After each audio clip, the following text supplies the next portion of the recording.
Kubor nakaslem jong unongsan Hima. Kakinho nyelek jong ke Golden Football Club kala Rung siya ka final ha lumpung nyelek jong ke Mau Langwir Football Invitation Tournament arajara arpulai arpusau hadin bakalalaban Pynliem no ya ke Niaw Wasa Football Club da sau ko lalai ha ke jingya shoot tiebreaker ha ke jingya nyelek semi final jong ke second leg kabalalong mentak sengi ke khatlai terik uluber arajara arpusau hamadan Royal Lyngba Stadium site snat Mau Langwir kumban shupen kin mau ha jing elek semi final first leg kan Niaw Wasa kala job da lai ko la iway ke Golden Lion bada ka jing elek semi final second leg ke Golden Lion kala la ban tep da arko la not bad ha bak henlang ki gol baro arteli ki kin hon ki la poisha ka jinya khai ha ka bakila yo ban tep mar line teli ki gol bada ka jinya shoot tiebreaker ke Golden Lion kala long ke nong jump but yo Rung Syndon siya ka final hagani ka lempung.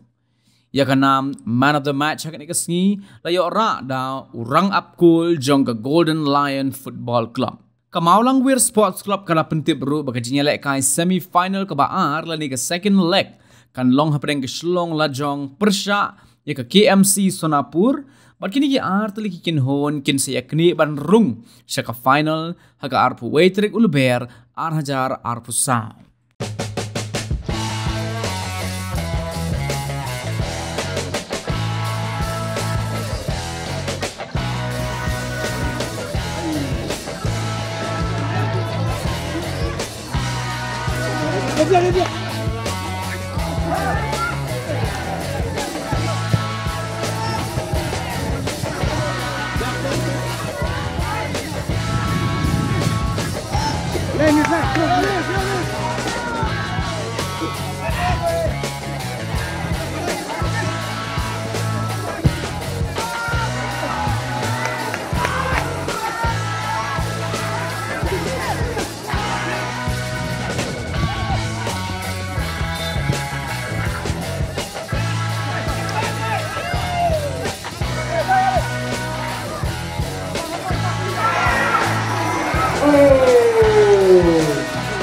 What a strike! Shouting goal!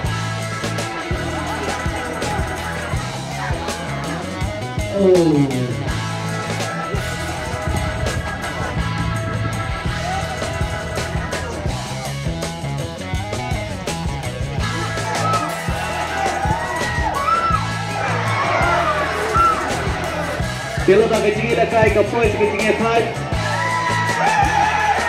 Dia akan tahu siapa extra time.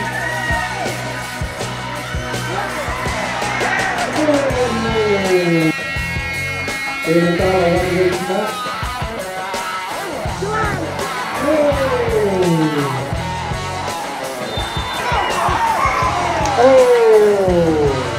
Ternyata Hima terkebor di skor snap serang.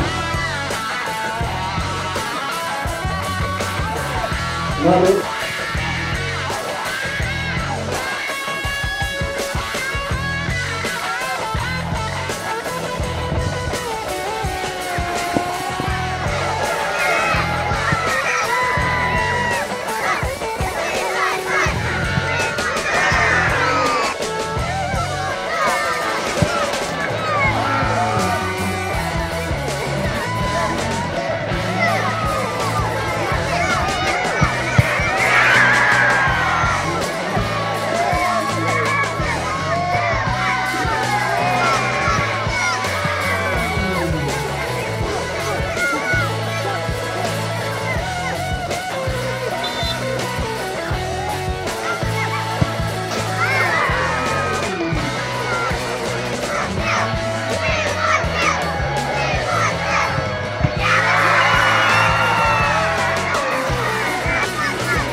Mentang nyo.